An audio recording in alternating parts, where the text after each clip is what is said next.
The statue in the adjoining room, you have seen this woman's face. Catches your eye, yeah. It's within your dreams.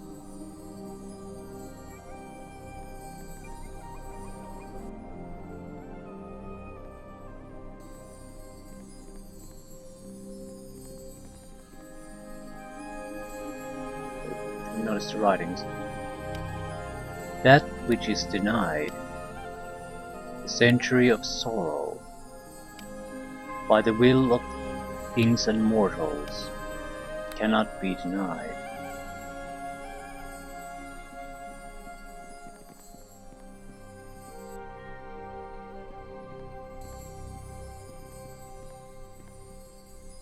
You hear words within your mind, and in the palm of the hand to hold the fate of all.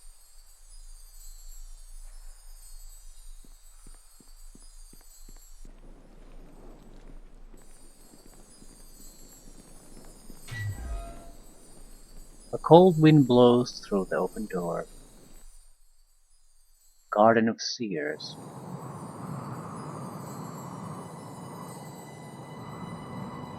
You exit high upon the cliff of Targanar. Far below you see the spires of Hirathanam, reaching upward like claws.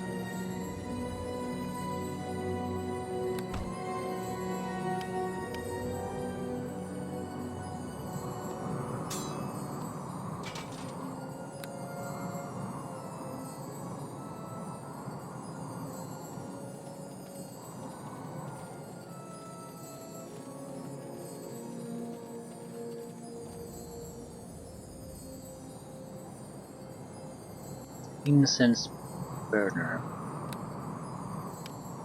The statue depicts a woman holding a small child. Although it is carved from solid stone, real tears appear to run down his face.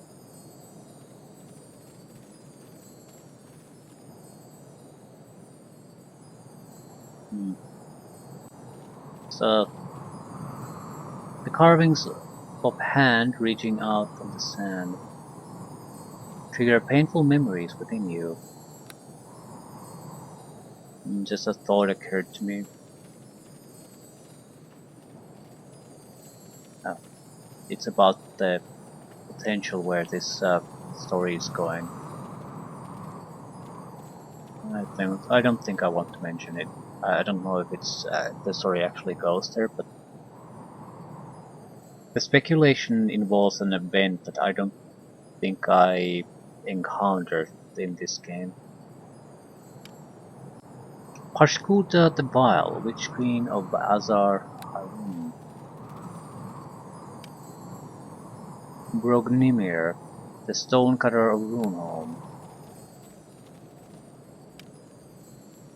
The symbols on the stone have been weathered away.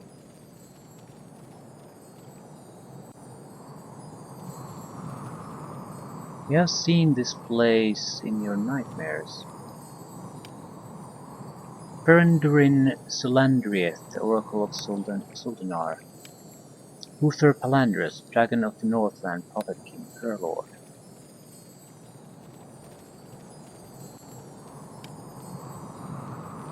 Numen Kel Tharifullah, Kukvash, Kolar of Shulwala. Yep. Unpronounceable names.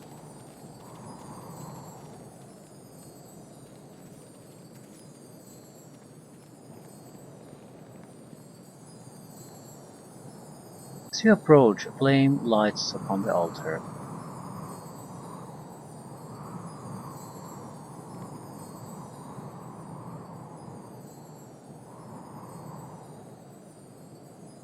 Is there something you wish?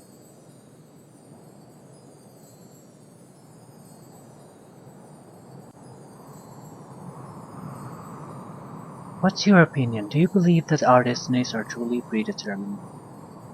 I don't know, my friend. It doesn't seem possible. Yeah, we've had this conversation before.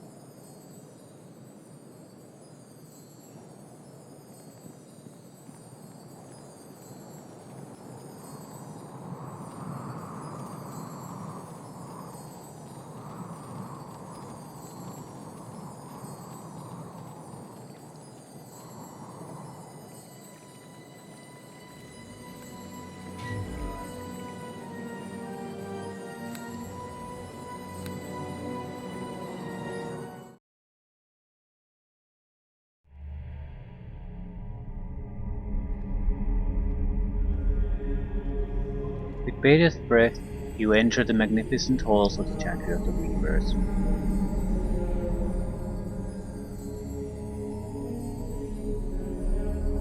I think this has what's happening here overall, and the center of the sorrow has a lot to do with the group of people that got wiped out here or disappeared, that lived here previously.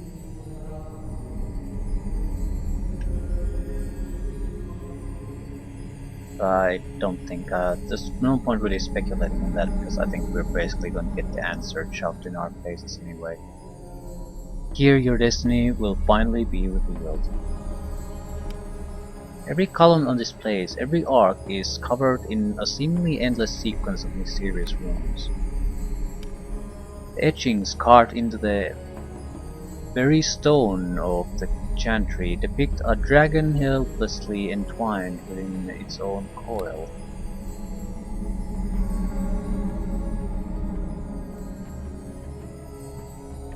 Servile.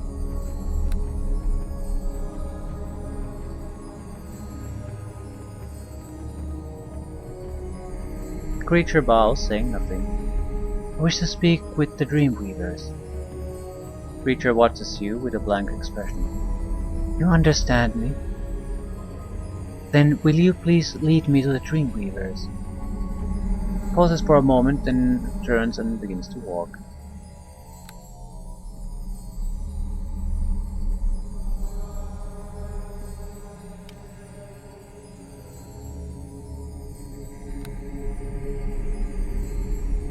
That shimmering spear. A shimmering transparent spear magically floats in the air. As you look at it, you notice something most curious. Although through the spear you can clearly see the statues on the walls of this room, you do not see any living creatures or the flickering flames of torches. It is as if through the spear you are looking at a different moment in time, perhaps in the past or in the future.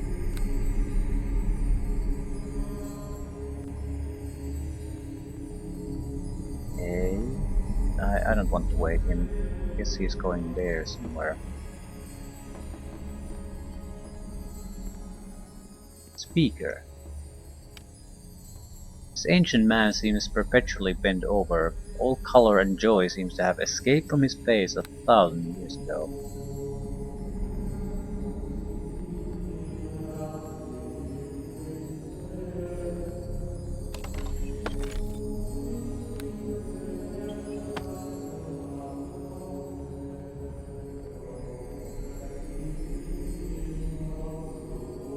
Forge of Elements.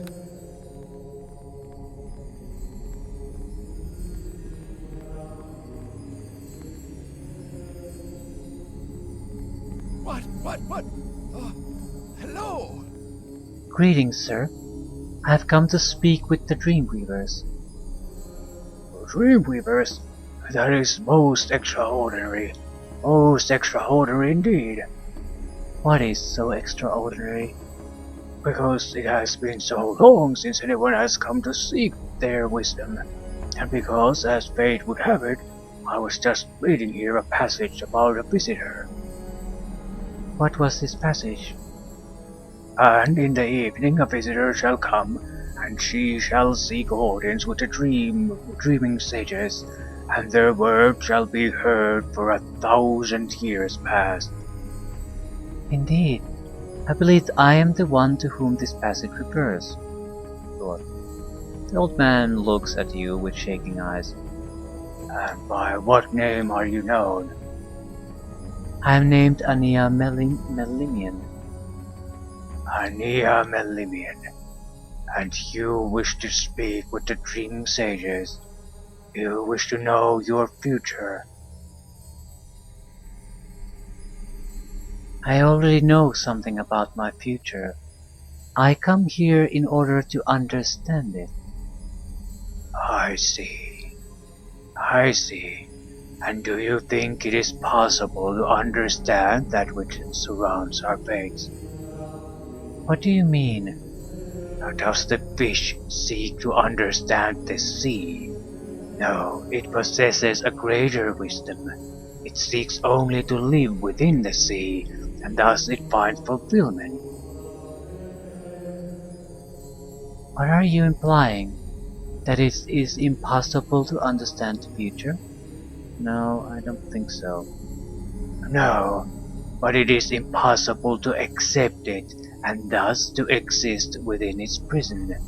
The future is a powerful thing. It is more powerful than the kingdoms of men, more powerful than the will of the gods. And yet you, here in this place, try to discover its secrets. Is that not your goal? No, we do not strive to understand the future. We seek only to appreciate its magnificence. Then what is it you do here? Do you not practice the art of prophecy? We do, but it is not an art which brings understanding. To see events out of their natural sequence does not make one see how they will come to pass. When it is not possible to distinguish the cause from the effect, all events are equal. Nevertheless, I wish to speak with the viewers. Do you? Have you truly contemplated what it means to know your fate?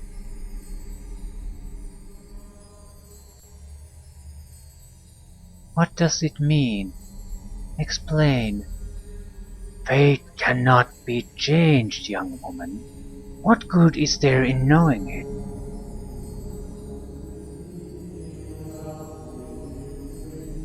I do not believe that fate cannot be changed.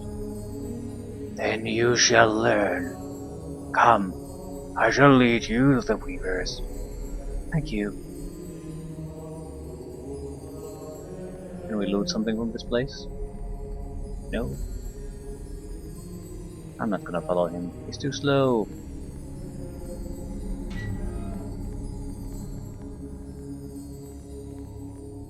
Ornate dresser. Yes.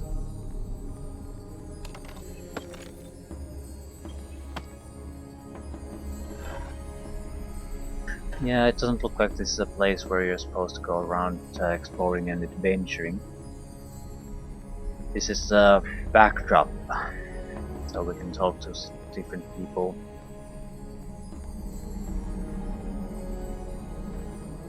Okay, where did the old creep go?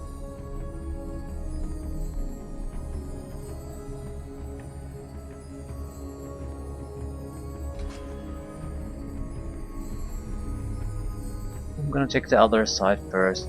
I doubt there's anything too special there.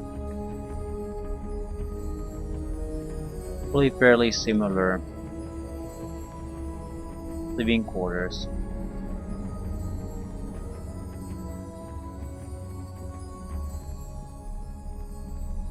Yeah, I think I'm wasting my time not going directly there, but there's the bots. There's no harm in really taking a look. I doubt I'll come here again. This is all about truly understanding what's going on. I don't expect an explanation that explains everything. I expect to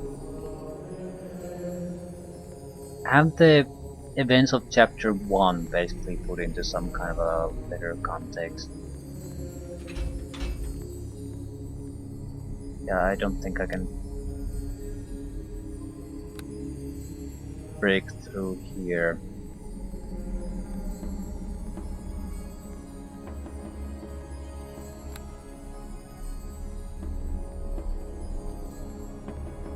Point would be to set up stakes for the next chapter.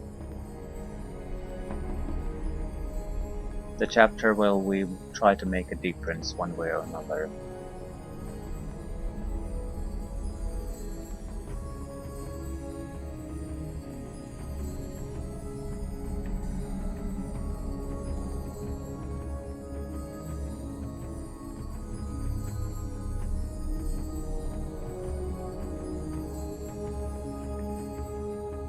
There's something there, but I doubt it's all that important.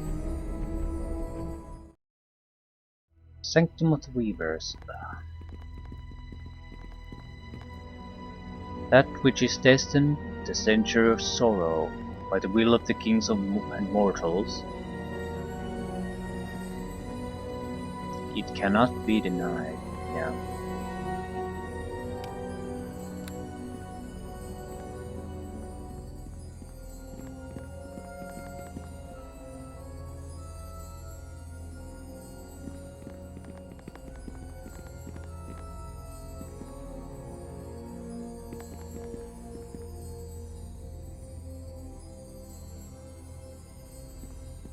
Yes. Here we are, within the sanctum of the Dreamweavers. Where are they? They are in slumber, but I shall call them forth. Please do. First, you must understand something. The Weavers are not capable of normal conversation. They are in a permanent dream state and can neither hear your words nor respond to them. Then how can they answer my questions? The Weavers are dreaming of the totality of time, seeing all that has happened and all that shall happen. This includes you. Thus, as you enter their presence, their dreams shifts to emphasize the events you have touched and the events which shall touch you. I understand, and I shall call them forth.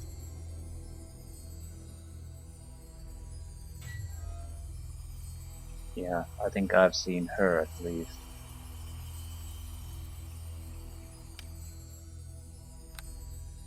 At least one of the Weavers is probably a reason why I was in one of my dreams. Why are there three of them? They each focus on different aspects of the dream world. The one upon the green platform looks mostly toward the past, the one on the red platform looks outward from the present, and the one upon the yellow platform looks forward into the future. So all I need to do is approach them and listen.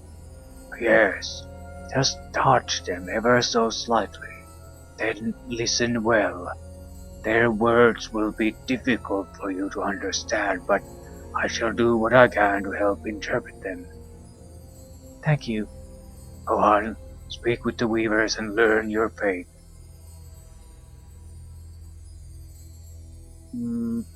Let's start with the past.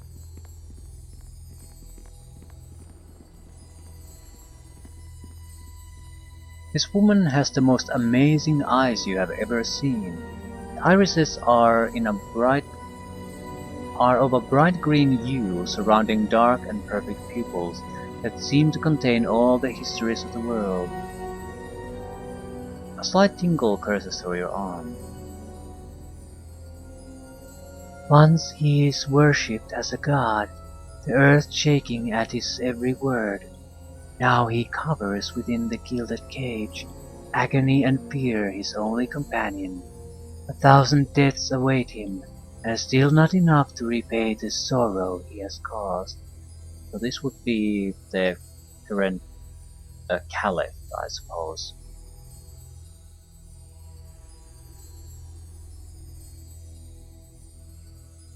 Continue to listen. Thus are the fates of the others caught up in the wake of her passing, like so many before them. But their screams cannot be heard over the thunder as their bodies shatter upon the wild shores, for they walk beside the bane of kings, and their fates are consumed within hers, and all of their own hopes and memories are lost, like tears in the rain. I suppose that's the airship travel.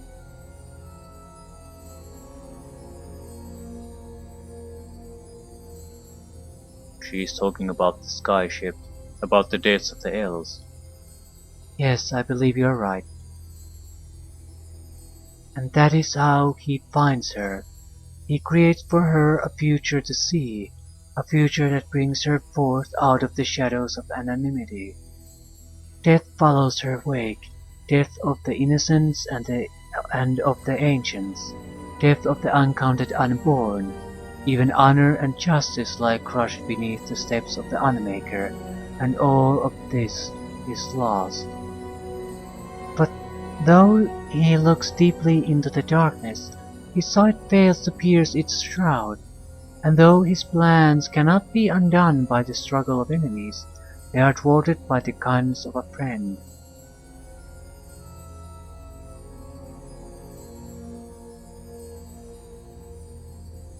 I think this is the King. His plans were foiled by his old friend giving me the way to escape his trap.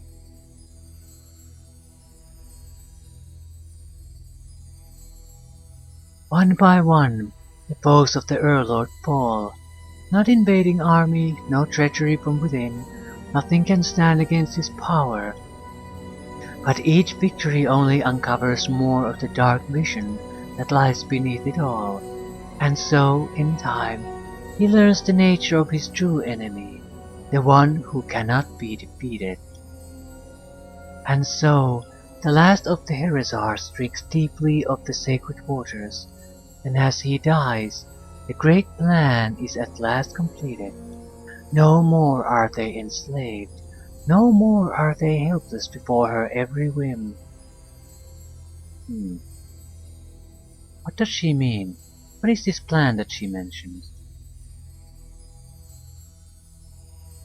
Thus is the bargain made, a pact with oblivion, for only in balance can there be existence, only in balance. The weaver only keeps repeating this word softly underneath her breath. Only in balance can there be existence.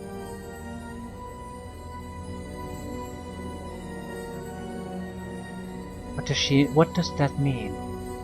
Like, only in balance can there be existence.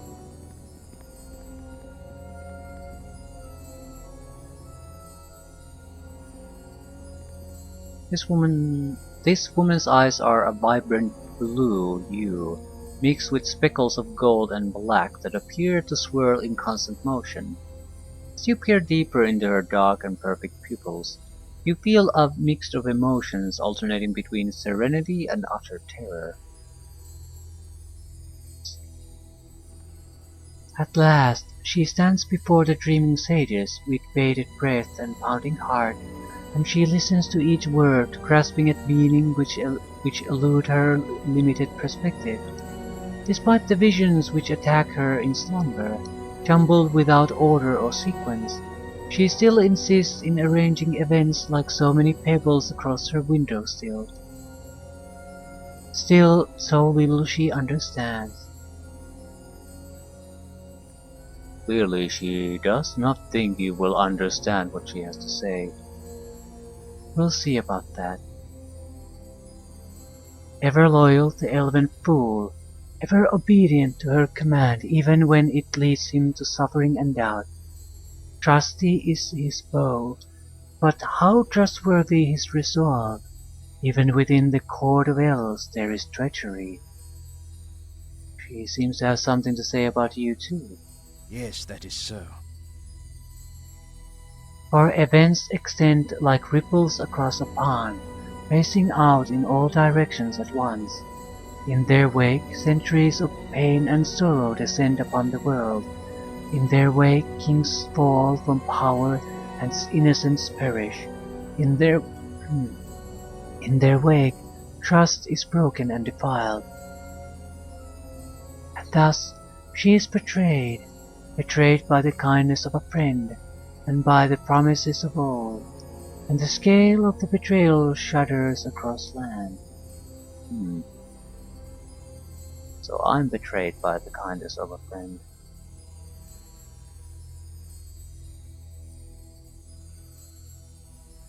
Promises of old.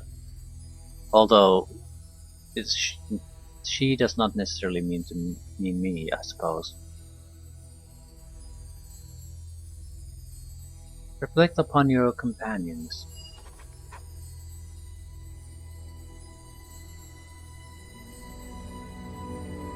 Even now her steps lead down paths unintended in dream. unintended. In dreams she sees it happen, but understands nothing. Within the soul a flaw resides that no wisdom can banish.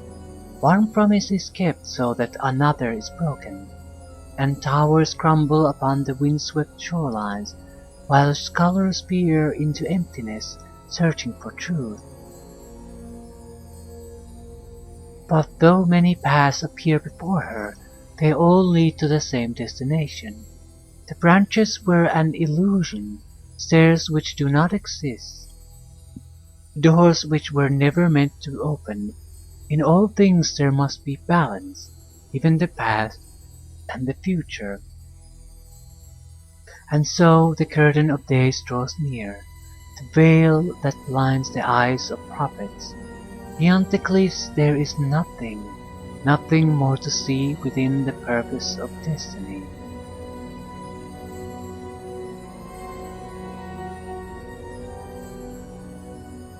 The words of the prophet shake earth and soul. They open gates that should ever remain closed, gates between the future and the past, between justice and tyranny. An ally reveals their depth of his hatred, a hatred that blinds all reason, a vow that banishes all choice. The fall of a tyrant into endless agony is not enough to quell the fires that devour his heart. He shall not rest until the city itself perishes. She is talking about Atilcan. Okay,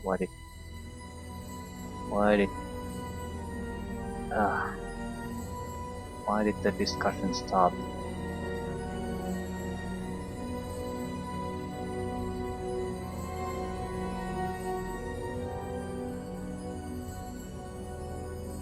Yes, that.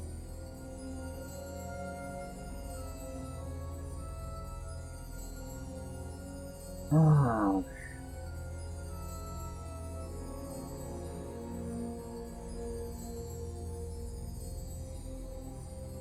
She's talking about Atilcan. So I interrupt this conversation so he can say the exact same thing. I fear you may be right.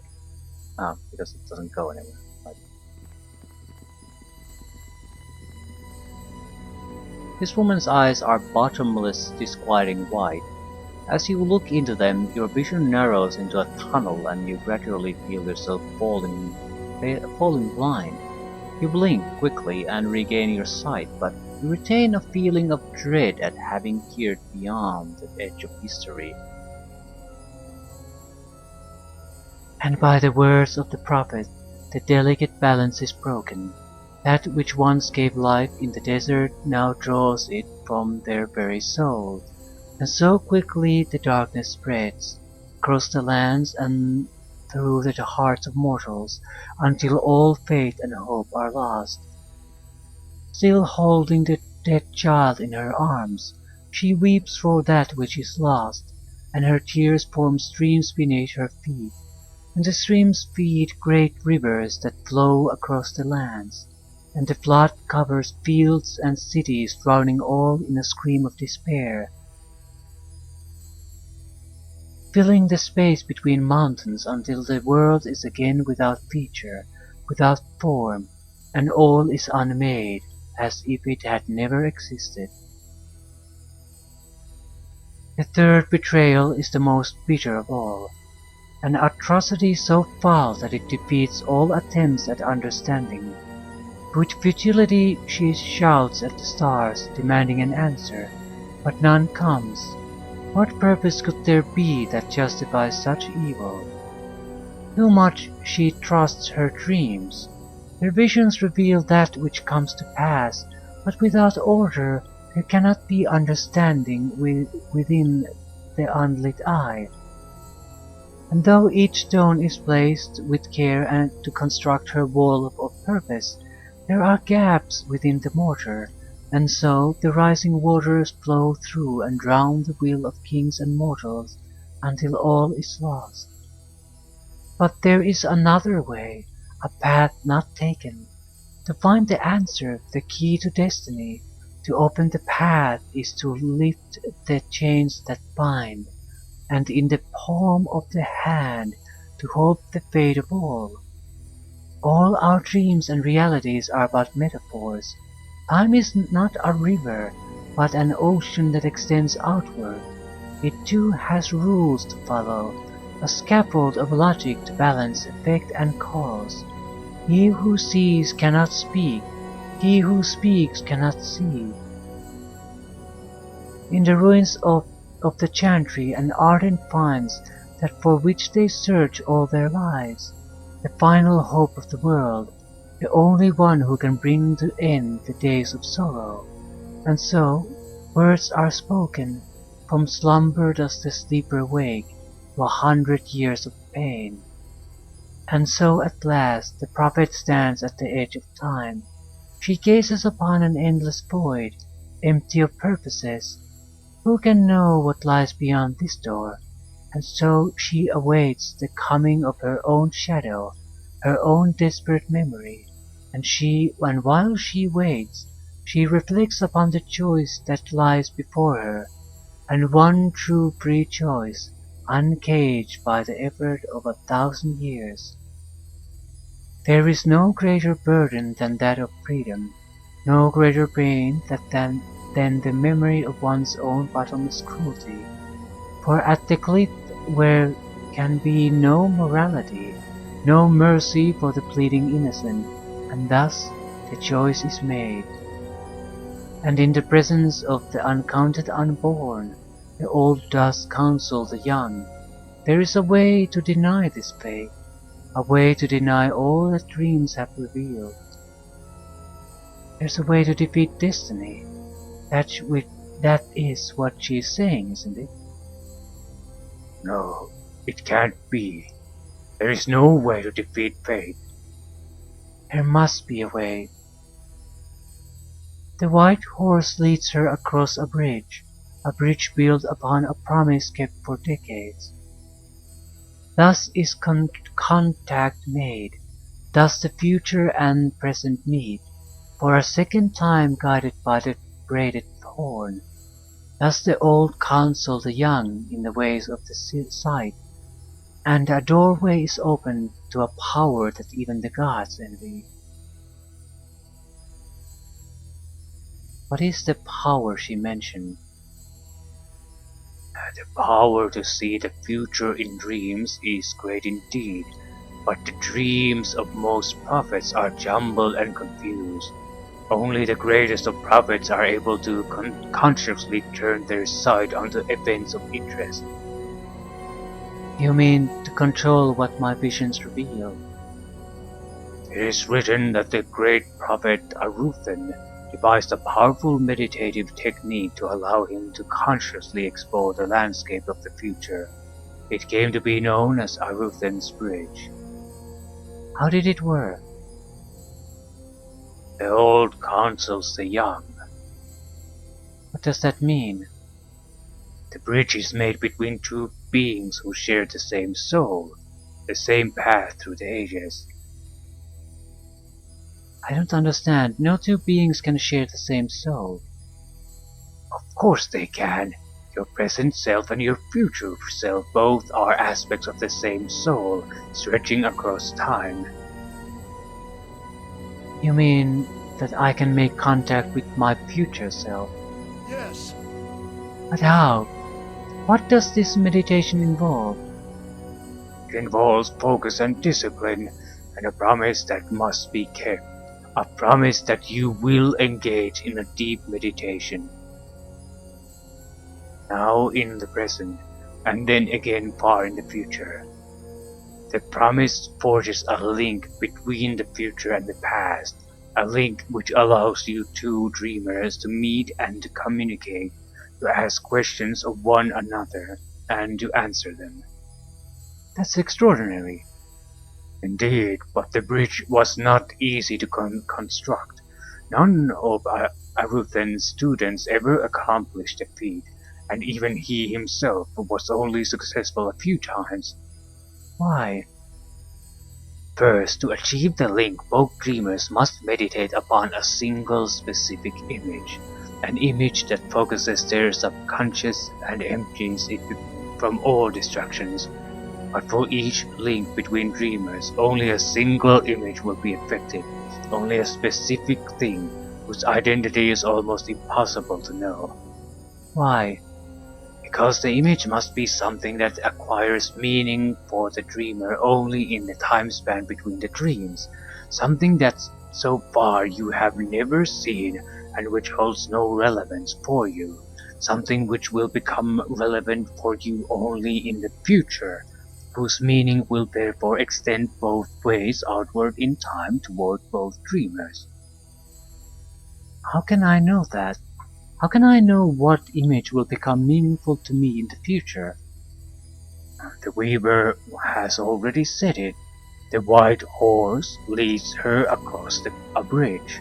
Up the future and the present meet, for a second time guided by the braided horn.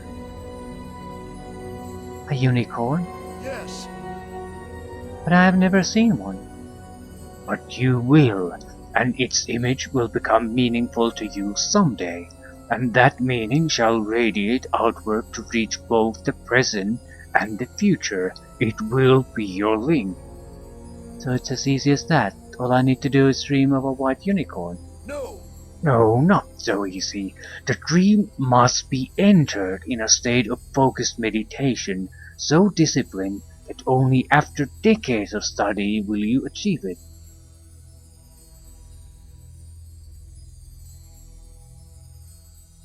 Perhaps I will be able to accomplish this with the help of Kurathan. Kurathan? Oh yes, I remember that man. Most scholarly he was, but has not come to visit us in a very, very long time. I'm pleased to hear he is still alive. Yes, and I think he may be able to help me. Within his lab, he has a device for focusing dreams. Is that so? Well, perhaps with his help you will indeed be capable of establishing Aruthan's bridge. That feat has not been accomplished in hundreds of years. Yes, perhaps it can be done. And so the hopes of millions at last are fulfilled. Their unwalked path at last is opened, and all one needs is to enter. But who can know what lies beyond this door? What dreams would we inflict upon ourselves? And so the child turns away from its mother. The gift is rejected and discarded as tears flow down her face, and all the days that are to come fall to dust beneath his stride. For the choice cannot be taken, what is destined cannot be denied. The weaver continues to whisper, what is destined cannot be denied. What was that last thing she said about the child?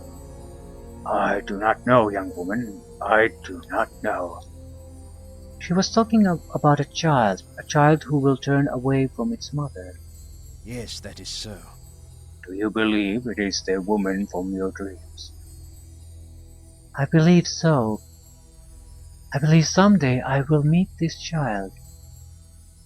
And slay him? I don't know.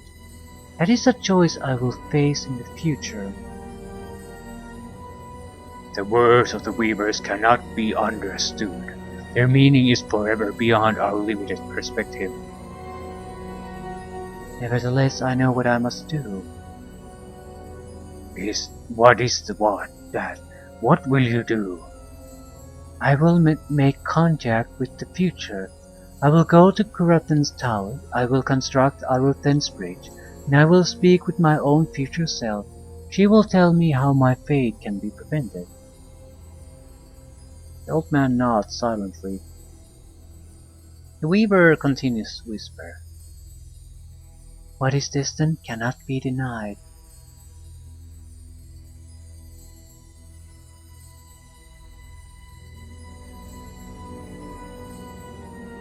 But we don't really understand what we see.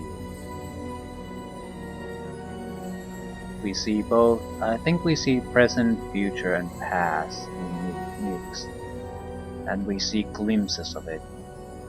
We don't see the full picture yet.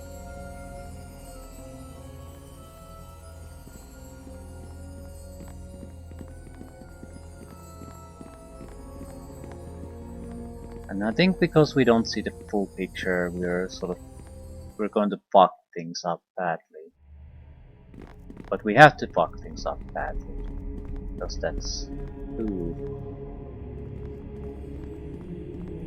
that's part of the fun of it. And in the palm of the hand, to hold the fate of all.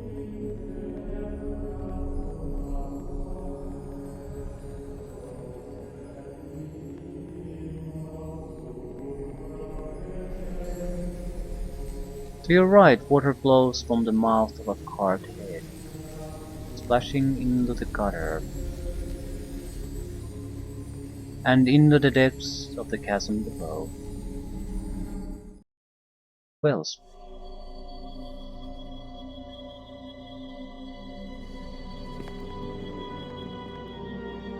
Why is there a hostile here?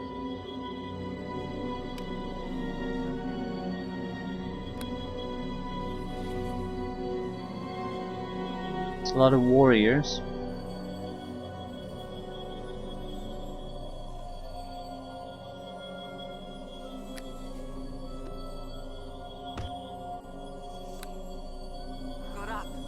Okay.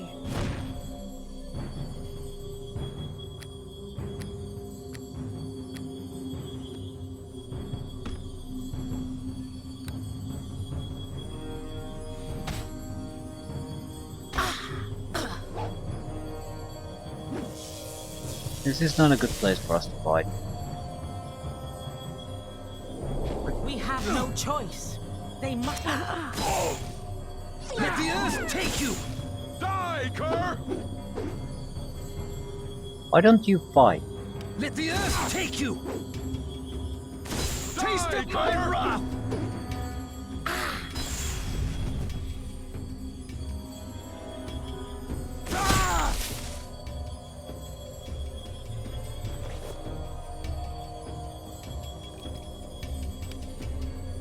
Key? No, it's just a key. Why exactly are these guys after me?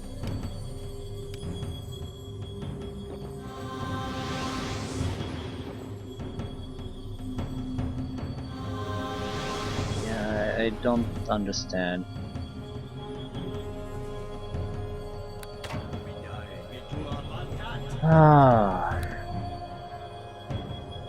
Maybe I can do some proper casting for a change. Maybe. This shadow appears to have human form. Okay.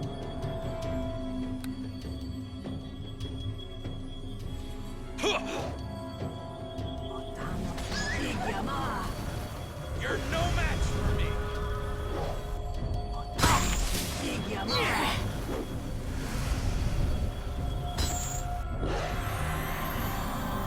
Summon skeleton chief. Yeah.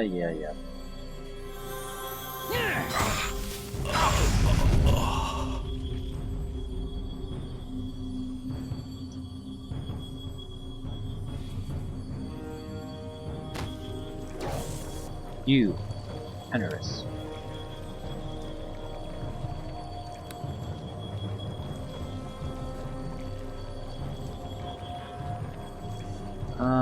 She's probably fairly easy to hit.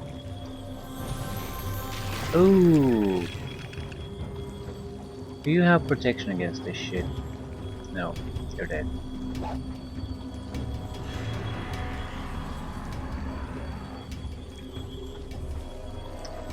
Right, that's not a good thing.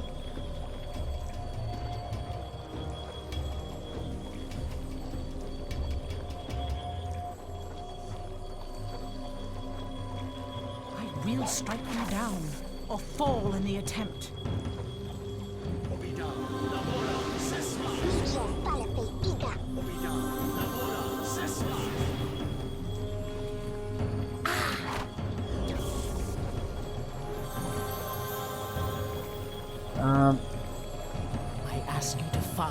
Please get out of there. But, fucking paralysis. No, don't go there. I ask you to follow me now. I ask you to follow me now. Why is it too difficult for you to actually come here?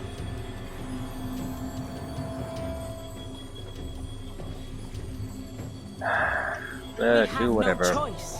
They must be eliminated. Feel my fury.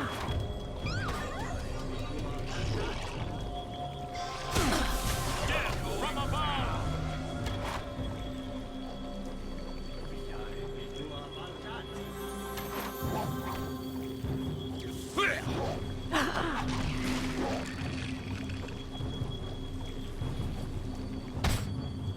From above.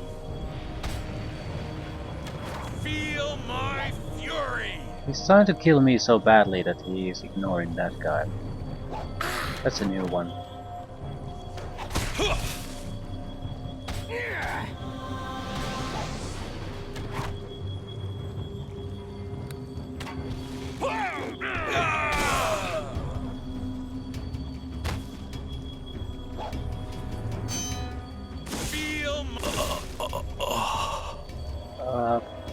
Could you I ask come you to here, follow please? me now. Need to heal your ass. I will attempt it. At least we can breathe a little bit. There's still the mage there, and it's a gigantic pain in the ass. I'm terrible at healing. 4.6 point, yeah. Just how about relying on potions? There's really no point for me to buy medkits. I think I have 8 wisdom with no skill in healing.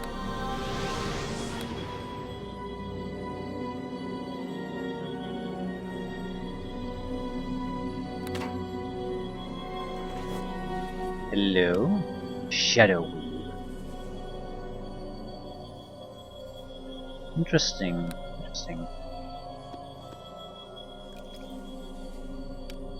Locum Knight. Some kind of assassin guy, I guess. Magic Bag. Dark Blade Stiletto. Non-enchanted, but otherwise fairly good.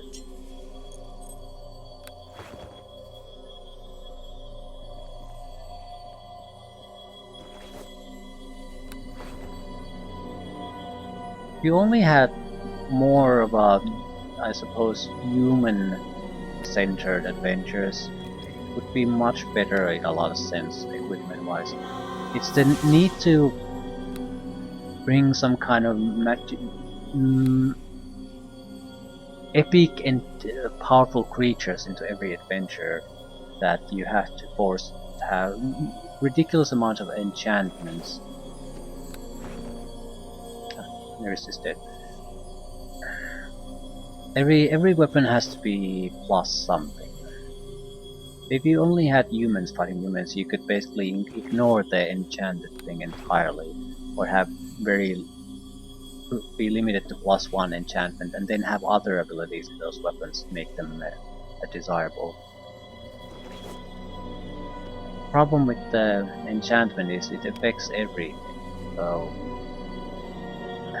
But at the same time, a weapon that doesn't have enchantments in fighting against these monsters, level appropriate monsters, could be worthless too. Ooh, use Dragon Breath, fire 1 use per day. Huh. Half Dragon Mages. Does magical damage. That's I'm not a sorcerer though, so I can't use it.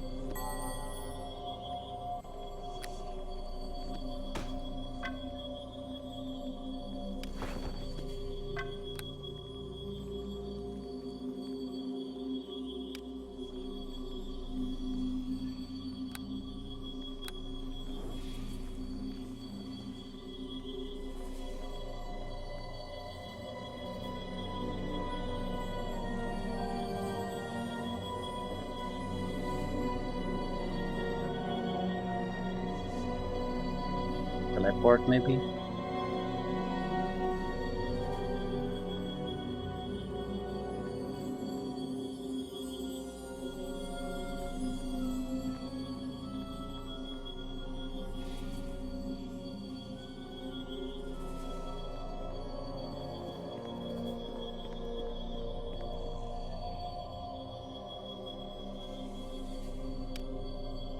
Hilcon is going to destroy the spring.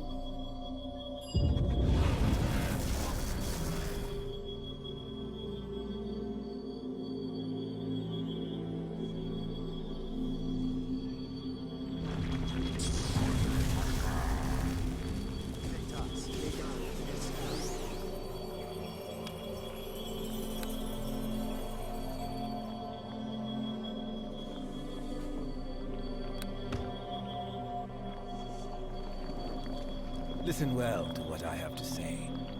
What have you done? You have destroyed us all. Removes his hood. You must understand me, I had no choice. No choice? What in the hells are you talking about? It was necessary, it had to be done. What possible reason could you have had for doing this?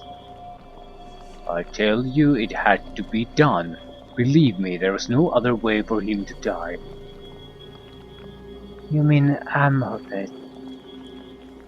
He finds no rest until the city itself perishes, so it has been said by the weavers, and thus so it must be. You've destroyed this entire city to exact your revenge upon Amhotep. But that is worse than any of his atrocities. I have sworn an oath that cannot be broken. I have vowed that I will stop at nothing until the tyrant lies dead. Nemkat lied Azathor.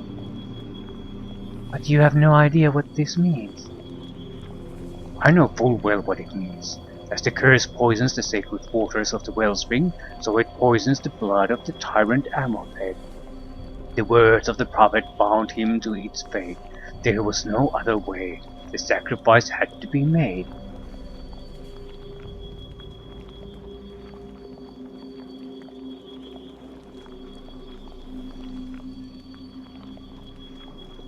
Yeah, you have no idea what you did. You have knowingly murdered all of the people of this city for the sake of your revenge? You're more evil than Amorphed ever was. I don't know. I don't really disagree with that.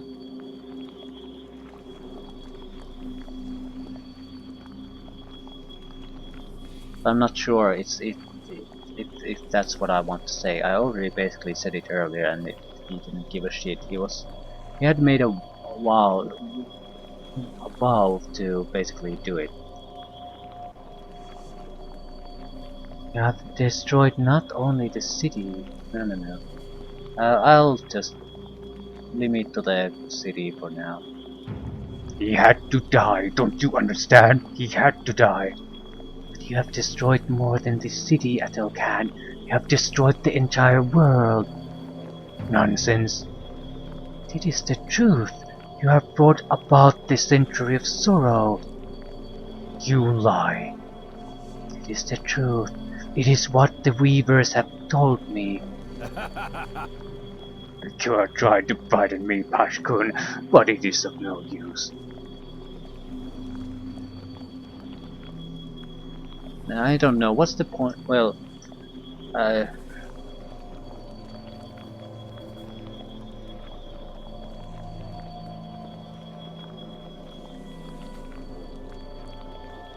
I'll try to persuade him. You are in denial, Atelkan. In your heart, you know that I speak the truth. Fate has betrayed you. Nonsense. Nemkat lied Azathor.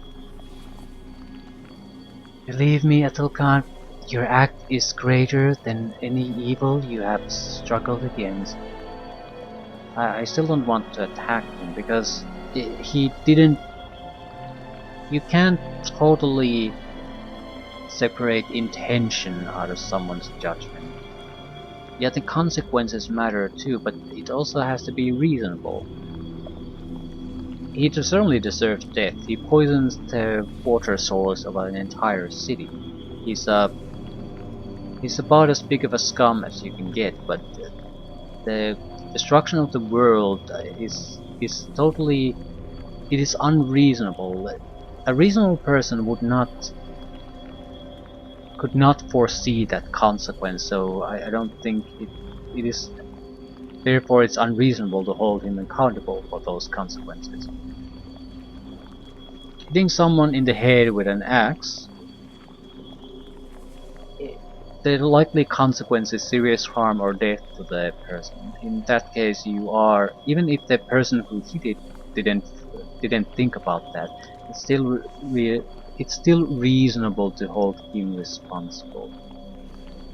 Here, the consequence is so absurd and totally disconnected from the act itself that it's hard to blame him for it.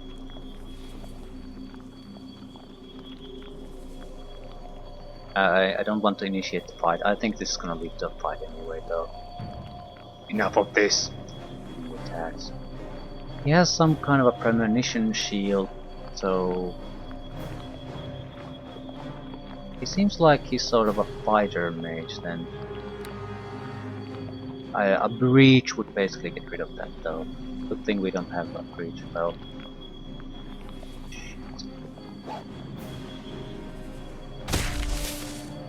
Yeah, it's gonna take some time before we can get through that.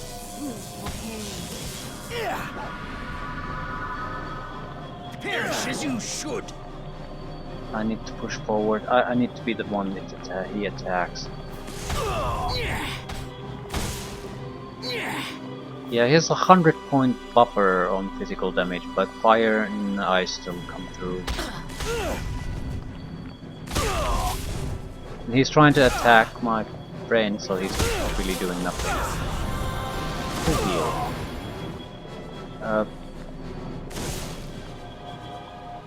Once the shield drops, he'll go down quickly. Full heals or not.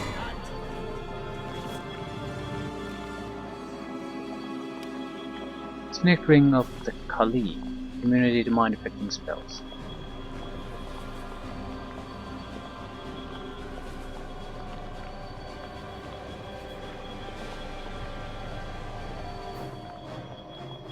This golden ring is adorned with a large fire agate flanked by 2 amethysts. Inside the band, the words are written: Nelkal Alarzu Erbanar.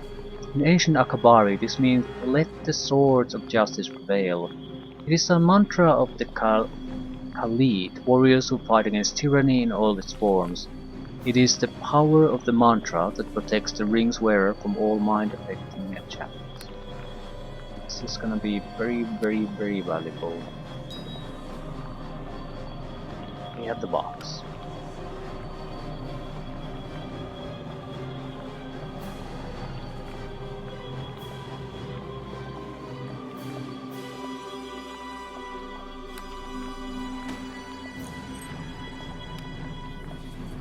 Dark vision. Robes of the tireless. Immunity to rave, enfeeblement, sleep, knockdown. That's a weird item. Excellent. Too good. Can't even identify it yet.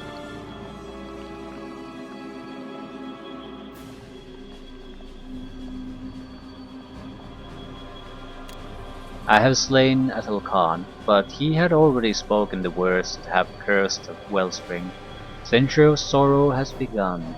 This city, and perhaps the world itself, are doomed. Doomed!